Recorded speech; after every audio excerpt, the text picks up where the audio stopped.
Welcome to Maeya Television. I'm Tammy Starr, your host. Well, we are so excited. I can't wait to get you to meet this beautiful shining star all the way from San Francisco. The lovely, are you ready, Marlo McKenzie, film producer for documentary film, and it's called My Secret Country. Welcome to the San Diego Kids International Film Festival Awards 2024, Marlo. I'm going to give you applause. Thank you, Tammy. I'm honored to be here. I'm so honored. Well, you were telling me about your film, My Secret Country. Well, all the audience all over the world would like to hear about this amazing documentary film. So My Secret Country is a feature-length documentary film. It's about 3 children who invent imaginary friends and imaginary worlds for fun. And the children co-wrote the movie with me, and so we wanted to dive inside of their imaginations and get a sense of what it feels like to be in their imagination.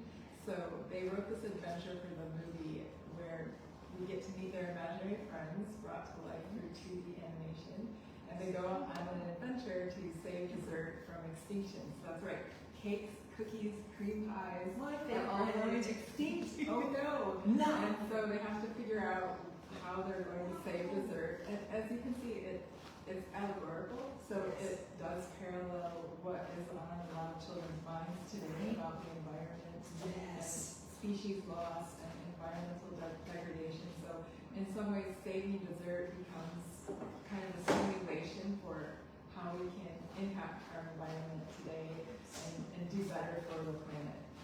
Well, that's amazing. This should be in all the schools. I'm not kidding. As a teacher, I'm going to tell you, all the children need to see positive, uplifting, message, because this world has been so dark that we need someone like you.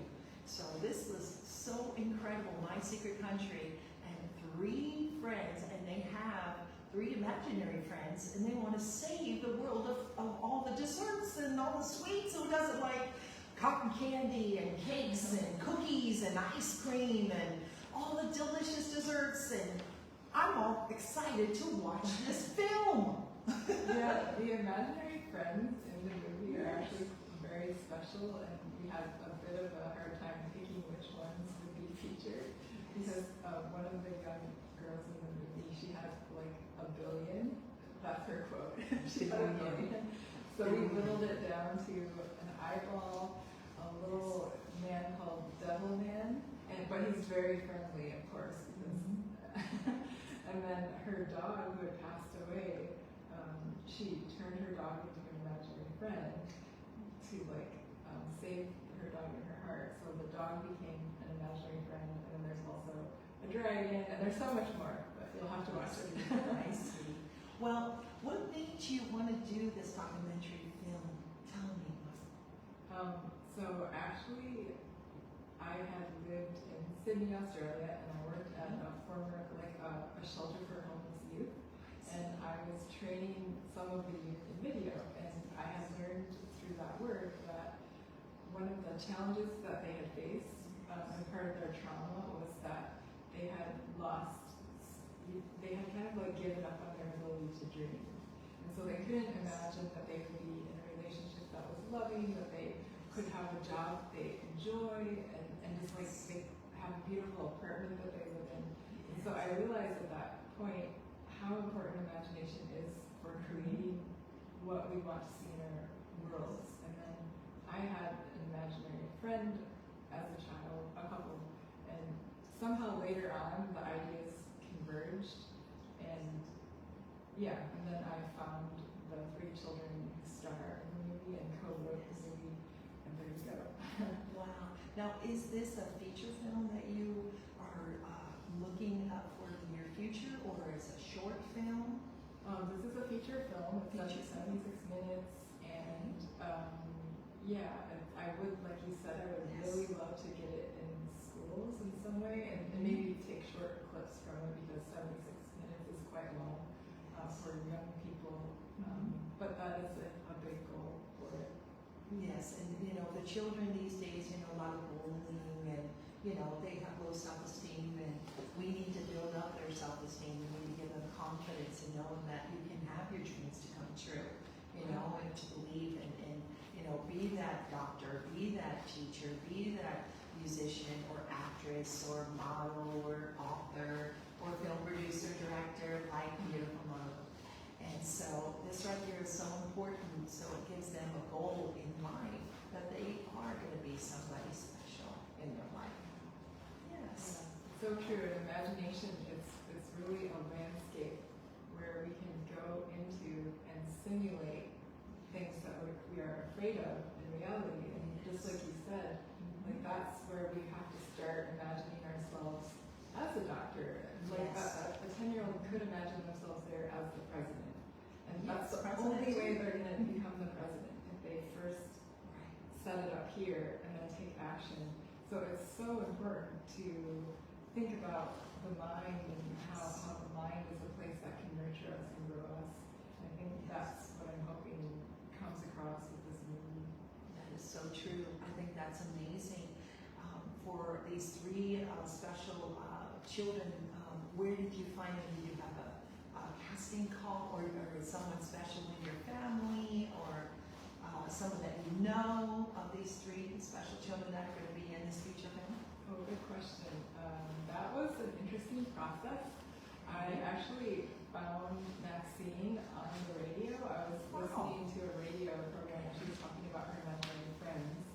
And then Dory, who's in the movie, I found through Marjorie Taylor. She's a researcher on childhood imagination at the University of Oregon. She's in the movie and she contextualizes this in an amazing way.